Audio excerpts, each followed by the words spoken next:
Hi everyone, my name is Tintin. Today I will present to you my creative project on the acoustic simulations of graphene, which was done as part of the Physics 382 or Advanced Experimental Physics 2 class at the University of Arizona. So graphene is perhaps one of the most well-known materials and useful to society. Graphene is made up of six carbon atoms, which is oriented in the hexagonal lattice configuration. And graphene is the thinnest 2D material that we have ever created. It's a million times thinner than our hair strand. It is many, many times stronger than steel, yet also very flexible and lightweighted. And the fact that it's very electrically conductive also make it very useful in applications like electronics, biomedicine, composites, and so on.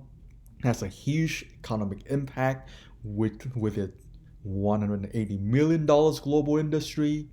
And the first single atom layer of graphene was isolated in 2004, which is led by Geim and Novoselov, where their team basically pull layers of graphene from graphite using tape with a very clever experimental setup, and this won them the 2010 Physics Nobel Prize. So the creation and discovery of graphene revolutionized a new field in material science and condensed matter physics called van der Waals heterostructure, which are stacked layers of 2D materials, just like layers as you see on the right hand side, analogous visualization. The fact that you can able to combine the different electronic features of different materials can give rise to new useful electronic features that have found applications in things like ultra-thin transistors in our electronic systems, light-emitting diode or more famous LED. And one recent discovery that made a lot of waves within the condensed matter physics research is a discovery of unconventional superconductivity in twisted bilayer graphene, which is basically two layers of graphene that is slightly misaligned, introducing a new source of superconductivity that was not previously known. The main challenges with this kind of research is that we just have so many stacking combinations that make it very difficult and expensive to model and experiment because there's so many different materials you can play around with, many different combination materials, even the alignment angle between materials introduce an extra degree of freedom and complications. So to address this problem, many physicists came up with the idea of the acoustic metamaterial to provide an analogous modeling of electron waves moving through the materials. So the electronic features of materials is due to the propagation of electrons wave moving through the material, which was modeled by the Schrodinger's equation on the screen in quantum mechanics. And then we also have sound waves, which was known for a very, very long time and have a relatively simple modeled equation. Both electrons and sounds are modeled as waves, and they also have a second derivative dependency on space. So a team of physicists led by Gardesi in 2021 has came up with a theoretical proposal of a metamaterial design that can replicate the band structure of graphene in quantum mechanics. So this is a band structure of graphene, and they come up with a metamaterial acoustic design and run kind of a numerical simulation and was able to replicate very similar qualitative features to the band structure of graphene. Just a quick note here that on the horizontal axis, we have the wave number of the waves in k space, which characterize the wavelength of the waves. On the vertical axis, we have frequency and energy of the waves. And acoustic metamaterials are much easier to model, simulate, and experiment with, which makes it extremely useful in the study of van der Waals heterostructure. So just to give you more theoretical background on the graphene band structure, here in the energy versus K-space, also known as a dispersion relation. The upper half cone is called the conduction band, and the lower half cone is called the valence band. And these two bands meet together at some point called the Dirac crossing. So in K-space, waves in a periodic medium are fully described within a unit hexagonal cell.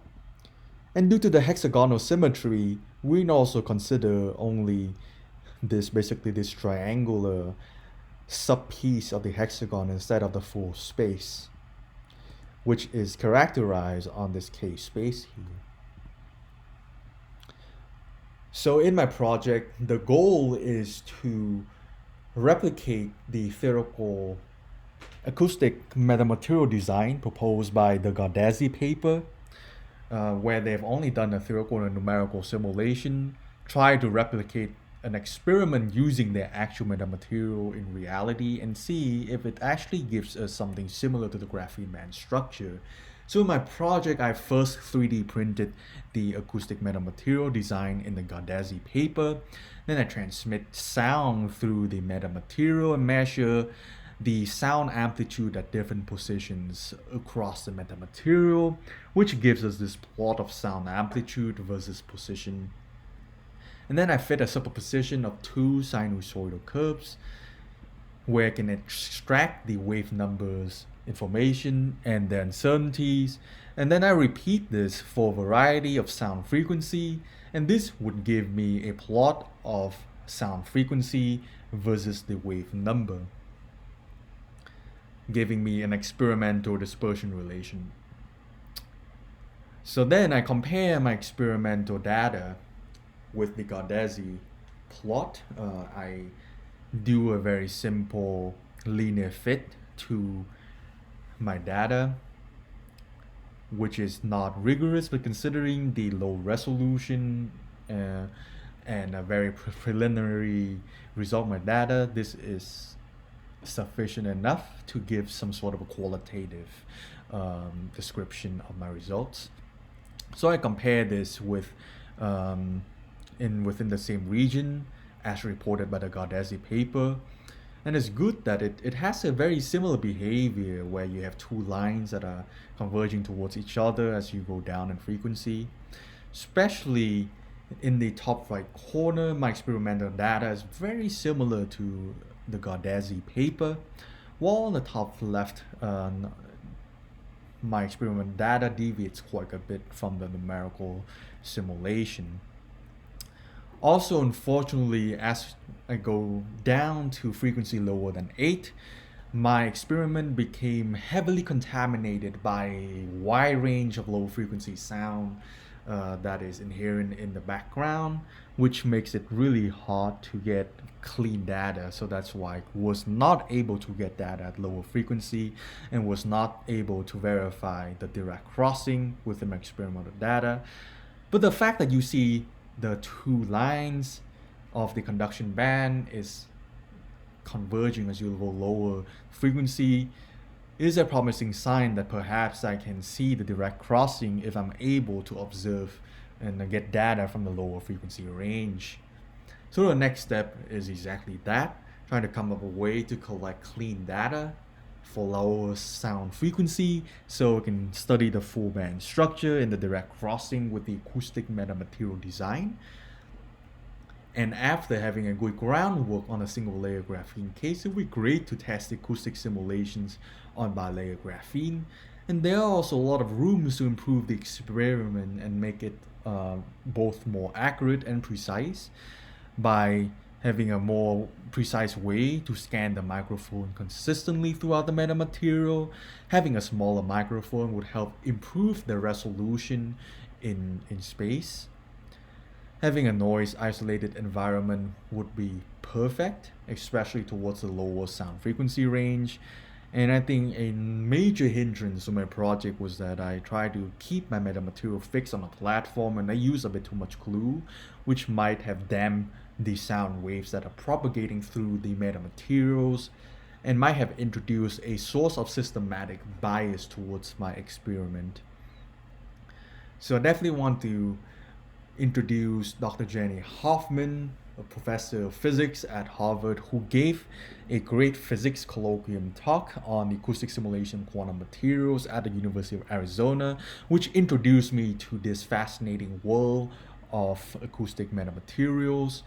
So, from Dr. Hoffman's talk, she used this kind of schematic plan or the overarching picture schematics from the Gardesi paper, where the first step is do the quantum electronic calculation. What they've done in the paper is the second step to come up with an acoustic metamaterial design from a theoretical standpoint and do numerical simulation to see if it replicate the electronic calculations of graphene.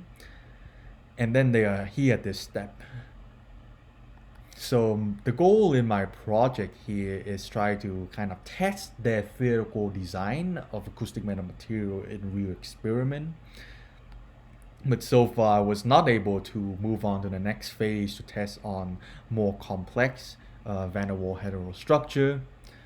But this experiment that I've carried out is a promising indication that might lead towards prototyping of these complex acoustic heterostructures that would hopefully give us a lot of new avenues and cheaper ways to play around with a lot of different van der Waals heterostructure modeling that hopefully would inform us about which new quantum devices that is worthy to put a lot of funding in running real experiment and creating with good applications for our society.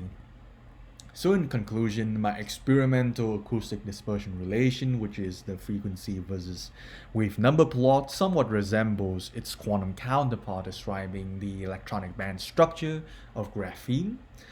But lower frequency measurements are needed to see the full band structure and perhaps a direct crossing. And the sort of experiment I run can be extended to stack layer of graphene or even other van der Waals heterostructures with more complex band structures. So definitely want to acknowledge my professor, Dr. John Shively, the lab teaching assistants Will and Jingwei, acknowledge the Dr. Jenny Hoffman and her lab for all the field groundwork that I base on my work. Thank you, Dr. Rutherford, my quantum mechanics professor, for giving me a good theoretical background to tackle this project, and of course the University of Arizona Physics Department for providing me with some funding to carry out this project. So thank you everyone for listening, and I hope you learned something new from my presentation today.